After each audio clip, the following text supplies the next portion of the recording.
How are you? I'm doing great. I hope you're doing same. Yeah, I'm also doing well. First, let's start from the budget which was presented to Parliament, because, of course, everybody is looking at the budget and thinking, so what does this government want to do? Where are they headed to?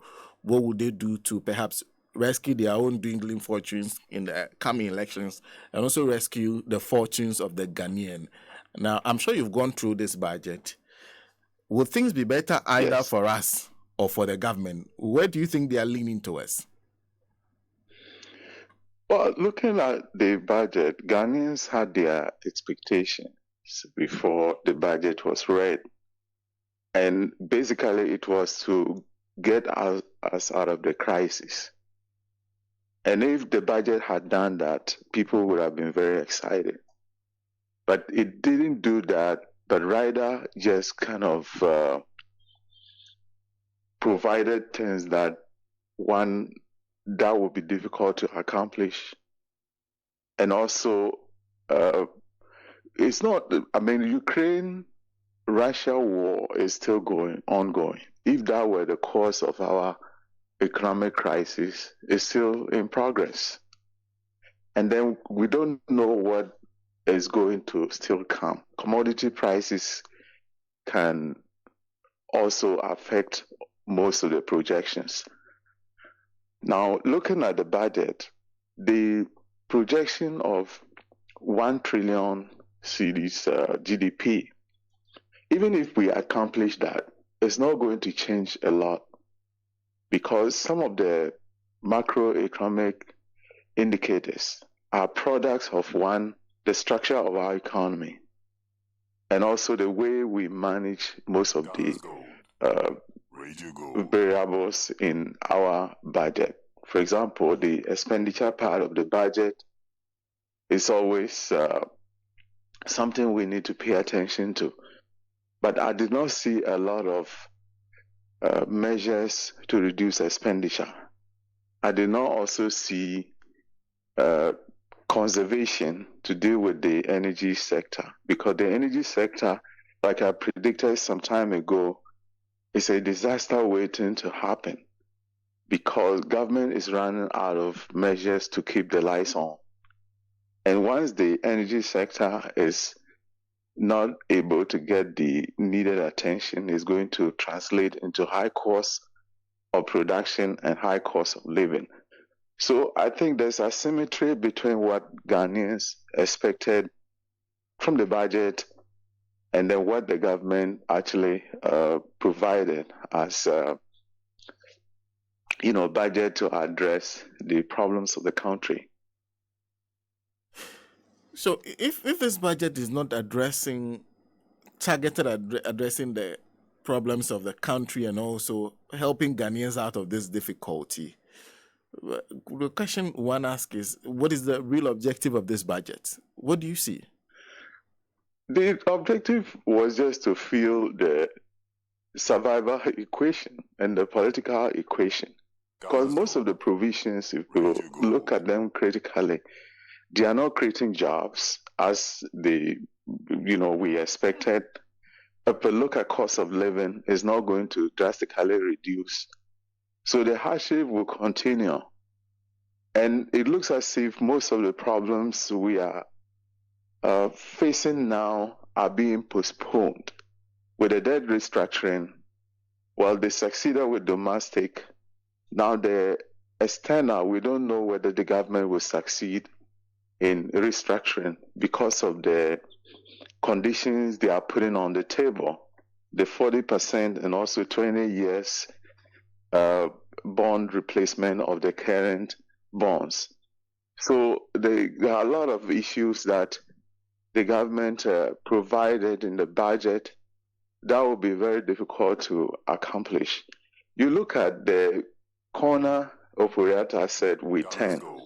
It looks as if we are in the middle of the desert. And how do you turn corners when you are still in the middle of the desert? You need to get the economy out of that to create opportunities for us to turn the corner. Inflation can come down, but that doesn't mean that the prices of goods and services are going to really reflect in people's ability and real income. Because one, if people keep demanding goods and services and prices keep rising, at some point they will not be able to afford. They can't patronize goods and services. And if that happens, it means that inflation will come down, because aggregate demand can also drive down inflation. So there can be lower inflation, but when real incomes are not good enough to give the consumers the ability to patronize goods and services, economic stimulation is going to be low. And poverty rate has actually gone up. It is projected by World Bank to be 34%. And currently it's about 22%. And that is significant. So I think what the government should have done should have been to invest in employment creation ventures. I did not see government going into a certain type of infrastructure that can actually grow the economy so that local contractors can get involved, and then also spend, which can stimulate the economy. And you look at the taxes that are imposed, it's going to create more hardships, because tax is economic killer, economic stimulation antithesis. So if you introduce tax, it increases the cost of living, and in the long term, that can also even keep your inflation high, because cost of production is going to go up. And the areas that you give tax relief, if it is said that, with VAT, once you engage in the economic activity, then you pay. So if people figure out that VAT is where the waiver comes from, and then people who are producing still pay the VAT, even if it is very marginal, they will pass it on to the consumer, and the consumer too will have their own VAT to pay. So it reinstates, like they waive it, they reduce VAT to 5%.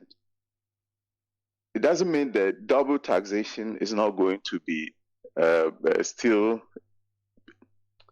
reflecting in transactions, and that keep the cost of goods and services high. That affects the ordinary Ghanaian. So the inability of the budget to come up with innovative ways of creating jobs, also growing incomes. Ghana, upon all the crises we've been through, wages have gone up only 10%. Which means the worker is worse off. And once they are not able to earn, they cannot participate in economic activities, which slows the economy down. So really, from listening to you, there's nothing really that you see that helps this economy, because not even the tax relief gives you an idea. It gives you the hope that things will improve. But look at the tax waiver on electric cars, for example. It's good in the long term. When we start using electric cars, even in the West here, most of the cars we use are still not electric. The projection is that by 2030, they want to phase out fossil fuel propelled cars.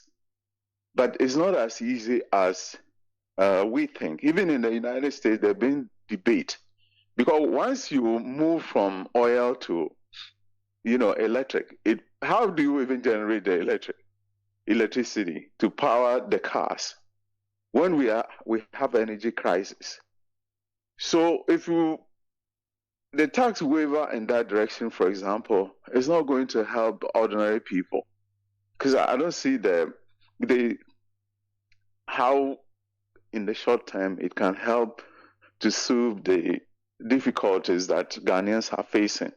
And now you look at our country, they've been doing a lot of exemptions, and I don't see the sense in it. If you want to waive taxes in a particular sector, do it generally. Reduce taxes. But you don't impose tax and then give individuals tax exemptions. Because whoever is administering that, given the nature of our government, can be biased, can be corrupt. Now you look at the projected revenue. What we didn't factor in is that corruption is going to take substantial part of it. Because by estimate, corruption alone takes about 3 billion every year, which is very significant. And the government needed to just do basically a couple of things to give Ghanaians assurance that we're going to grow the economy out of the woods.